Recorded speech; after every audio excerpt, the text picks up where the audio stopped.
प्रसून शर्मा जुड़े हैं हमारे साथ, जो कि डायरेक्टर हैं चाइना सेंटर इंडिया ग्लोबल के। प्रसून जी, हम बहुत यहाँ पे चर्चा शी जिनपिंग की कर चुके हैं।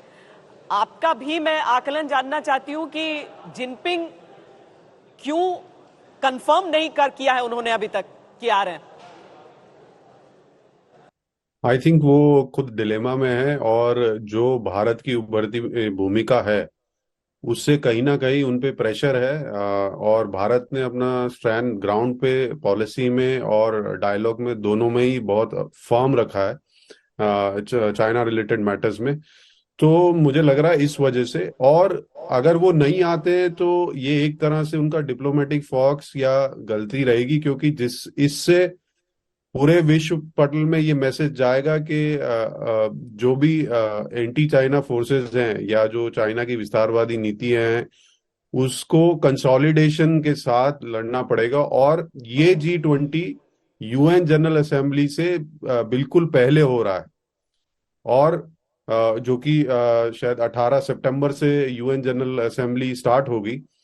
तो भारत की दावेदारी और मजबूत हो जाएगी इसमें कि अगर एशिया में बैलेंस या रीबैलेंस क्रिएट करना है तो यूएनएससी खासकर को रिफॉर्म करना पड़ेगा और भारत को उसको उसमें लाना पड़ेगा। तो ये दोनों तरफ से ही चीन की लीडरशिप डिलेमा में है, आने के लिए या नहीं आने के लिए। पर दोनों ही सिचुएशन में भारत को बेनिफिट मिलेगा, वो अपनी कैपेसिटी, कैपेबिलिटी और एंगेजमेंट बढ़ाने के लिए और अपना इन्फ्लुएंस बढ़ाने के लिए भी। तो ये वेट एंड वॉच की सिचुएशन रहेगी। और भारत के लिए भारत ने बहुत स्ट्रेटेजिक वे से अपने लिए अपॉर्चुनिटीज ऑलरेडी क्रिएट कर ली है। अगर आप अभी मल्टीलैटरल फोरम्स ब्रिक्स में देखिए तो और अब G20 में भारत एक एज अ होस्ट उसको जो विश्व के 20 सबसे बड़ी इकोनॉमीज हैं उनके लीडर्स को होस्ट करेंगे। और ना सिर्फ हम टेक्नोलॉजी क्षेत्र में, जैसे अगर आप स्पेस में अभी जो भारत का जो सक्सेस रहा है चंद्रयान के थ्रू, जो कि इटसेल्फ एक 1 ट्रिलियन इकोनॉमी की तरफ एक मार्केट खोलती है भारत के लिए। हमारा जो फाइनेंशियल रीस्ट्रक्चरिंग में जो डिस्कशंस हो रहा है और ग्लोबल साउथ की जो वॉइस बन के भारत उभर रहा है, खासकर प्राइम मिनिस्टर मोदी G20 को उन्होंने ही प्रपोज किया कि एशियन यूनियन को G20 का मेंबर बनाया जाए। तो ये सारे ही ओवरऑल मुद्दे भारत की स्थिति मजबूत करते हैं और आगे आने वाले टाइम में भारत और प्राइम मिनिस्टर मोदी के लिए एक बड़ा रोल की ओर ले जाते हुए दिख रहे हैं। अली मुस्तफा, जो कि इस्तांबुल तुर्की से हमारे साथ जुड़े हैं, जब अभी हाल फिलहाल भूकंप आया था तुर्की में, उस समय भारत तुर्की जाकर वहां पर अपनी एक मदद का हाथ बढ़ाना हो या फिर विश्व के अलग अलग देशों से जिस तरीके से दोस्ती की जा रही है इस समय तुर्की में, क्योंकि यह भी बताया जा रहा है कि राष्ट्रपति एर्दोगन क्लाइमेट चेंज को बहुत बड़े तरीके से G20 के मंच पर उठाने वाले हैं। जी बिल्कुल, आपकी ऑब्जर्वेशन बिल्कुल सही है। और एक बड़ी रेडिकल ट्रांसफॉर्मेशन आई है तुर्की या तुर्की और भारत के जो रिलेशंस हैं उसमें। याद रखें कि तुर्की जो ऑर्गेनाइजेशन ऑफ इस्लामिक कंट्रीज है, OIC, उसके अंदर कश्मीर कॉन्टैक्ट ग्रुप का भी सरबराही करता है। इसके बावजूद हम देख रहे हैं पिछले 2-3 साल के अंदर जो इकोनॉमिक रिलेशंस हैं तुर्की और भारत में, वो 2015 में खड़ी थी तकरीबन $7 अरब पे, अब वो आ गई हैं तकरीबन $12 अरब के करीब, जिसके अंदर तकरीबन $10 अरब भारत एक्सपोर्ट कर रहा है तुर्की को। दूसरी जानिब से तुर्की एक्सपोर्ट कर रहा है तकरीबन $2 अरब के लगभग। मगर इस पूरी जो आपकी कॉन्वर्सेशन से और गेस्ट जो आपकी बात कर रहे हैं, इसके अंदर चाइना और रशिया यूक्रेन की जो जंग है उसके ऊपर बड़ी चर्चा और बात हुई है। और जब रशिया और यूक्रेन की जंग की हम बात करते हैं तो उसका तुर्की का उसके अंदर बड़ा एक वाज़े किरदार रहा है। दोनों तरफ से एक बड़ा ही न्यूट्रल किरदार रहा है। और इसलिए मेरे ख्याल से G20 तो अपनी जगह एक बहुत बड़ी अकॉम्प्लिशमेंट है हिंदुस्तान के लिए उसको होस्ट करना। मगर जो स्पेसिफिकली रशिया यूक्रेन वॉर के अंदर न्यूट्रलिटी अपनाई है हिंदुस्तान ने या भारत ने, वो एक बहुत इंपॉर्टेंट एलिमेंट है इस पूरी कॉन्वर्सेशन के अंदर।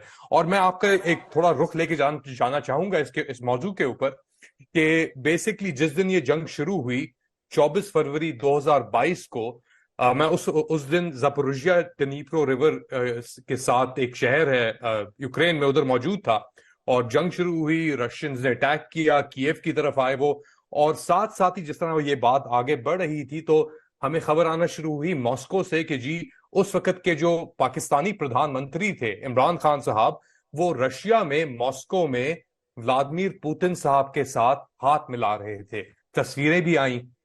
ये क्यों इंपॉर्टेंट है? क्योंकि उस मुलाकात के फौरन बाद एक अमरीकी स्टेट डिपार्टमेंट के ऑफिशियल डोनाल्ड लू साहब की मुलाकात होती है, मेरे ख्याल से चंद हफ्तों बाद, वो जो विजिट हुई एक माह बाद डोनाल्ड लू साहब की मुलाकात होती है पाकिस्तान के जो सफीर थे उस वक्त असद मजीद साहब वॉशिंगटन डीसी में। और डोनाल्ड लू साहब एक मैसेज देते हैं, डिलीवर करते हैं असद मजीद साहब को कि जी हमारी रिलेशनशिप आपके साथ आगे तब तक नहीं बढ़ सकती जब तक इमरान खान साहब आपके प्रधानमंत्री रहेंगे।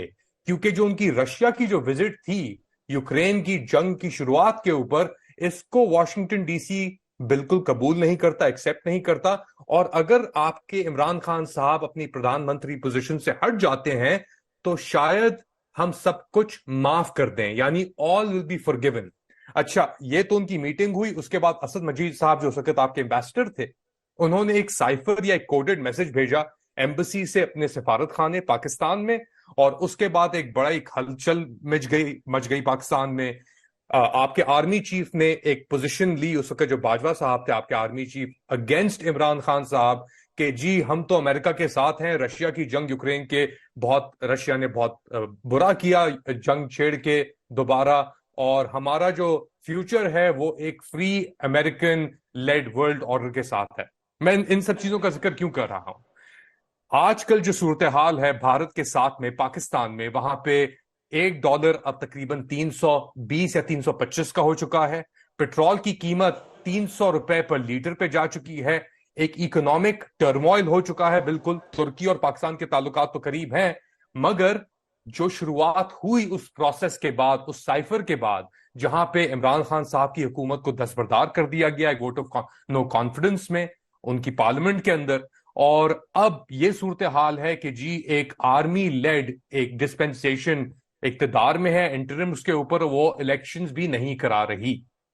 ये इसलिए इंपॉर्टेंट है क्योंकि भारत की जो एक नॉन अलाइंड पोजीशन है दुनिया में, वो हमें बताती है कि आप अपने आप को न्यूट्रल रखते हुए दुनिया में काम कर सकते हैं, इकोनॉमिकली अपने आप को बढ़ावा दे सकते हैं। अगर आपने किसी भी एक साइड को चूज किया, जैसे पाकिस्तान की अफवाज पाकिस्तान ने अमेरिका के साथ में आपको अलाइन किया, तो उसकी वजह से उसकी जो अपनी इंटरनल डायनामिक्स थी वो बिल्कुल बिगड़ गई।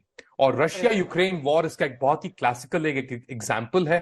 और आगे जाते हुए अगर भारत अपने आप को एक ग्लोबल साउथ की आप बात कर रहे हैं, उसमें मजबूत देखता है, उसमें एक पिलर देखता है, चाइना के साथ उसके इख्तिलाफात जरूर मौजूद हैं और ममालिक के साथ भी होंगे, तो उसको एक ऐसी पोजीशन लेनी होगी, अडॉप्ट करनी होगी जिसमें उसका जो नेबरहुड है, इमीडिएट नेबरहुड है, अगर उसमें तो आग लगी हुई है because of aligning with one power और अनदर, तो Bharat can not truly emerge as a global power या जो सुपर पावर की जो उसकी एस्पिरेशंस हैं उसके अंदर जब वर्ल्ड डिप्लोमेसी में क्या करना है या क्या नहीं करना है उसकी ज्यादा बड़ी मिसाल, क्योंकि केवल पहुंचे नहीं थे वो रूस, बल्कि ये कहा था कि बड़े ऐतिहासिक दिन, बहुत ही हिस्टोरिकल डे में यहां पर पहुंचा हूं।